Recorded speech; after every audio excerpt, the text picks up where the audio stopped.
Assalamualaikum warahmatullahi wabarakatuh. Halo, perkenalkan aku Heni Widyasuti, mahasiswa semester 1 dari program studi D3 Akuntansi Sekolah Vokasi Universitas 11 Maret. Hari ini saya akan menjelaskan mengenai 3 hal. Yang pertama, apa sih arti dari etika dan komunikasi itu? Kemudian yang kedua, mengapa etika dan komunikasi itu sangat penting di dalam dunia kerja? Dan yang terakhir, bagaimana cara menerapkan komunikasi efektif di dalam dunia kerja? Untuk penjelasan lebih lanjut, silakan simak video berikut ini ya. Nah, sebenarnya pengertian dari etika itu apa sih? Etika adalah sebuah aturan yang diakui secara bersama dalam sebuah kelompok, budaya, masyarakat, profesi, hingga agama. Etika ini dibangun secara sosial dan disepakati secara bersama oleh anggotanya. Misalnya, seorang dosen memberikan aturan kepada mahasiswanya apabila ingin memberikan pesan melalui WhatsApp, itu tidak boleh melakukan secara chat personal. Maka, sebagai seorang mahasiswa, diharuskan menaati aturan dari semua dosen, meskipun tidak semua dosen memberlakukan aturan yang sama. Maka kita harus menuruti aturan yang telah disepakati. Kemudian, apa sih arti dari komunikasi itu? Komunikasi adalah sebuah proses penyampaian pesan dari seorang komunikator kepada komunikan. Komunikator itu apa? Komunikator adalah orang yang menyampaikan pesan dan komunikan adalah orang yang menerima pesan. Nah, sehingga adanya komunikasi ini bertujuan agar penyampaian pesan yang disampaikan oleh seorang komunikator dapat berjalan dengan baik dan diterima dengan baik oleh seorang komunikan, sehingga tidak terjadi salah persepsi. Hal ini juga bisa disebut dengan komunikasi efektif, sehingga tidak terjadi kesalahpahaman dalam menerima informasi yang diberikan.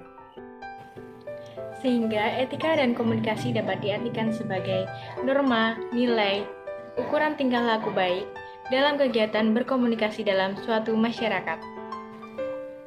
Nah, setelah mengetahui pengertian dari etika komunikasi itu, selanjutnya kita akan membahas mengapa etika dan komunikasi itu penting di dalam dunia kerja. Simak terus video ini ya. Nah, mengapa sih etika komunikasi itu sangat penting di dalam dunia kerja? Berikut ini alasannya. Karena dengan adanya etika komunikasi dapat meningkatkan team building.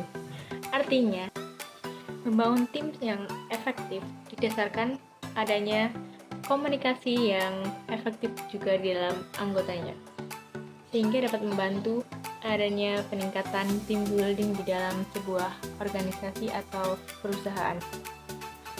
Dengan adanya komunikasi efektif di dalam dunia kerja, membuat karyawan menjadi lebih produktif, karena penyampaiannya sangat mudah dipahami oleh karyawan, sehingga karyawan dapat melaksanakan tugasnya dengan maksimal dan sebagus mungkin. Dengan adanya etika komunikasi di dalam dunia kerja, akan bisa menyelesaikan sebuah konflik yang ada.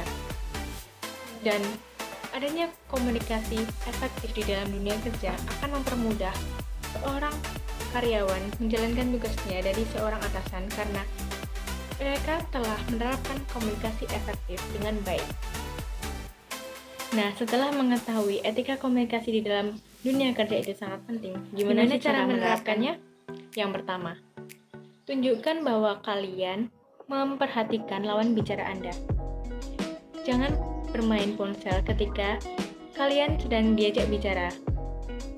Ini salah satu contoh menghargai lawan bicara yang sedang mengajak Anda bicara.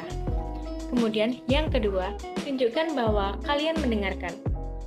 Ketika lawan bicara mengajak ngobrol, jangan tengok sana kemari. Tatap lawan bicara Anda sehingga lawan bicara terkesan sedang diperhatikan oleh pendengarnya. Kemudian yang ketiga, berikan feedback. Tujuan dari adanya feedback ini adalah untuk menunjukkan bahwa Anda sebagai seorang pendengar dapat memahami pesan yang diberikan oleh lawan bicara Anda. Feedback ini dapat ditujukan dengan cara mengajukan pertanyaan atau sedang seperti merenungkan apa yang sedang dibicarakan oleh pembicara. Yang keempat, yaitu open-minded. Open-minded ini berpikiran terbuka dengan cara seperti tidak menyela pembicara sebelum menyelesaikan pembicaraannya. Dan yang kelima, yang terakhir, yaitu berikan respon dengan tepat.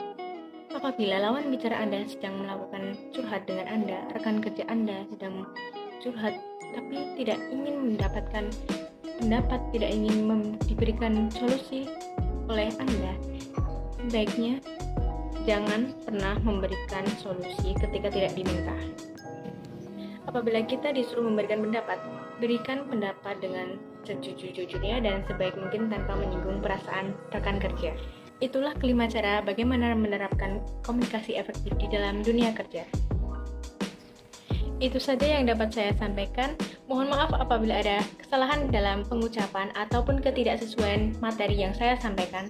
Terima kasih atas perhatiannya. Wassalamualaikum warahmatullahi wabarakatuh.